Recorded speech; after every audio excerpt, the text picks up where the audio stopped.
The third candle of our Advent wreath is lit. I am wearing a rose-colored vestment, not pink, rose. And in the readings, especially the second reading, we are invited to rejoice. That is why this Sunday is also known or called as Gaudete Sunday. Gaudete is the Latin of the word rejoice.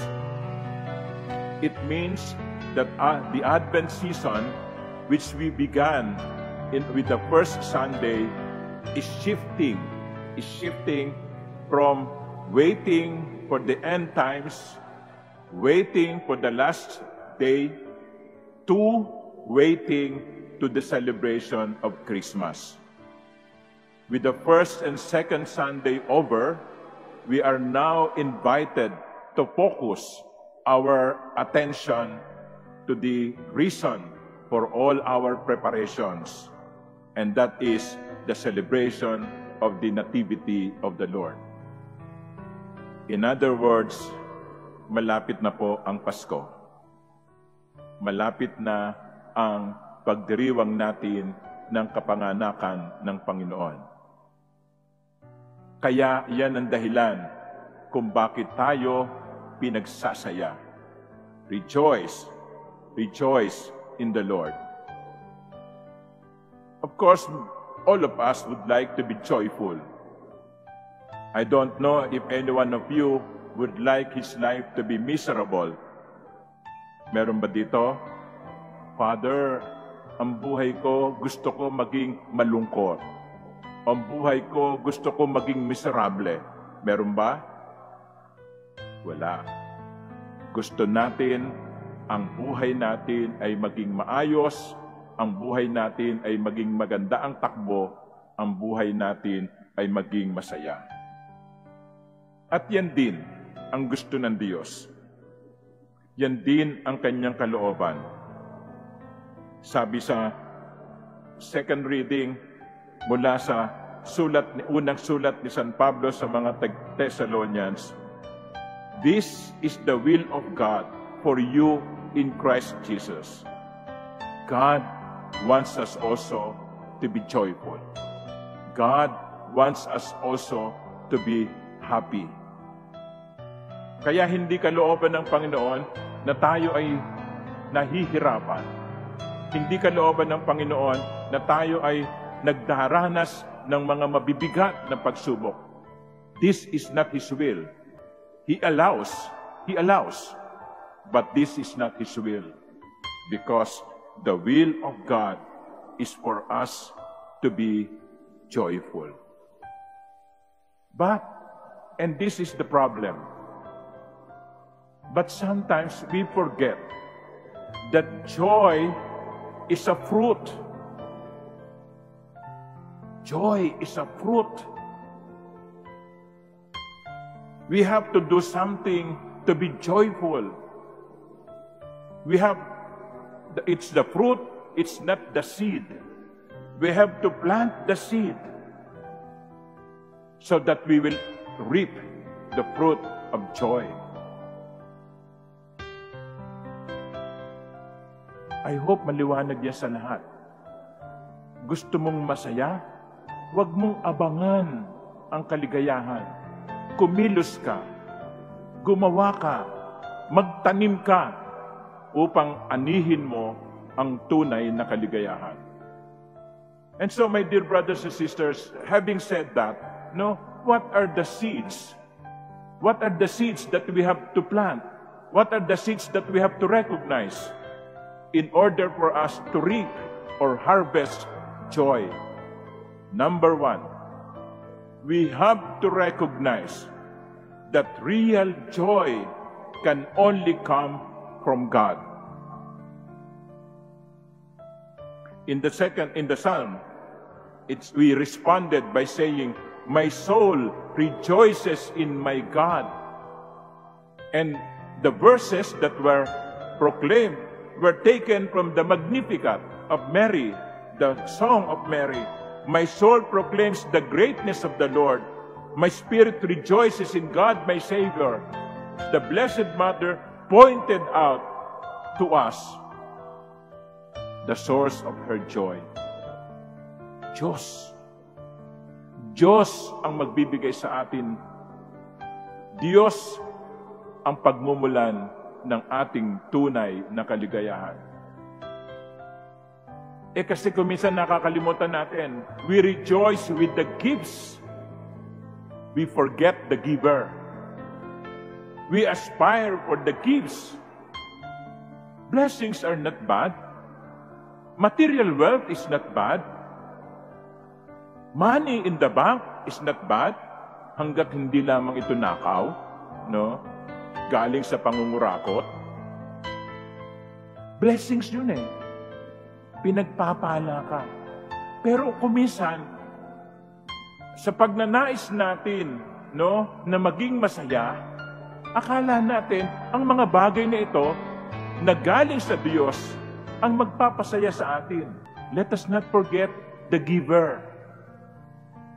Let us not just focus on the gifts. Let us remember the one who gives us. And that is the Lord. Kasi kahit na nasa iyong lahat ang mga material na bagay, kung wala ang Diyos, hindi ka pa rin magiging masaya. Maaring maging masaya ka, pero panandalian.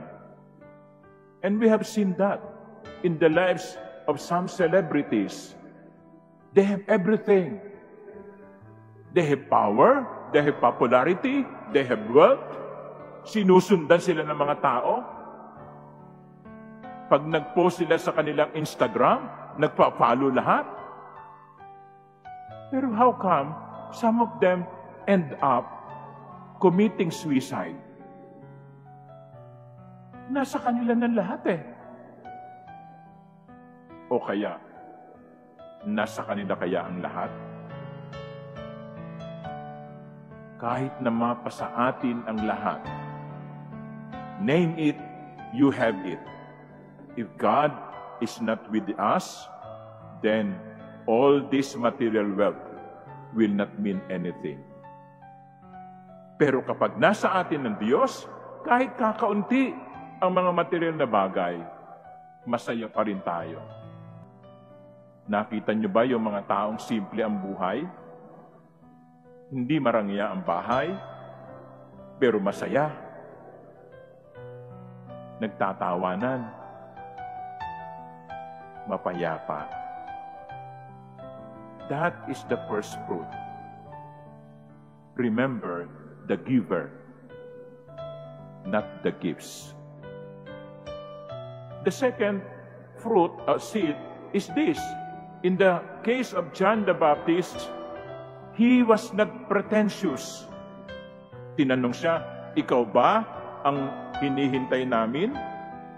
Ikaw ba si Elias? Ikaw ba ang propeta? You know, Saint John the Baptist could have said yes, and people would follow him. Sikat na siya. Sinusundan na siya. Kung sasabihin niya, oo, ako nga, maraming maniniwala sa kanya, pero hindi siya nagpanggap. One of the seeds to bring us joy is honesty. Honesty. Tanggapin mo kung sino ka, at tanggapin mo rin kung ano ka hindi. Because some of us, no, yung it will reveal my age, no? Yung The Platters, meron silang kantang The Great Pretender. Hindi ko nakakantahin na kasi medyo malat ako nito mga araw na to eh. The Great Pretender. Oh yes, I am great pretender. At yun ang problema natin. Great pretenders tayo. We would like to please, and that is why we become dishonest with ourselves. Tanggapin natin kung sino tayo. Kung ano ang ibinigay sa atin ng Diyos. Huwag nating ikukumpara ang ating sarili sa iba. Huwag nating ikukumpara ang ating sarili sa iba. Kasi either na mainggit tayo, kasi meron siya na wala tayo. Matangos ang ilong niya, pangong ilong mo. Makinis ang balat niya, meron kang kurikong. Tanggapin mo yan. Matangkad siya, bansot ka. Accept who you are. Do not pretend what you are not. But, kapag tayo naman, ikinumpara natin ang ating sarili sa iba, pwede rin naman tayo maging mayabang. Yung una, pwede tayong maging mainggitin. Ikalawa, pwede naman tayong maging mayabang. Bakit? Kasi merong mas magaling tayo sa iba. Mas matalino tayo sa iba. Mas gwapo tayo kaysa sa iba. Mas popular tayo kaysa sa iba. Tanggapin natin kung sino tayo, kung ano ang ibinigay ng Diyos sa atin, at ipagpasalamat natin ito. You know, you may be wondering, some people are also envious of you. Hindi nyo lang alam. Kinaiinggitan kayo sapagkat meron kayo na wala sila. Wala naman po sigurong tao na binigay ng Diyos ang lahat sa Kanya. No? Wala. Laging may kulang. Bakit? Para wag nating makalimutan na ang Diyos ang magbibigay ng kaganapan sa atin.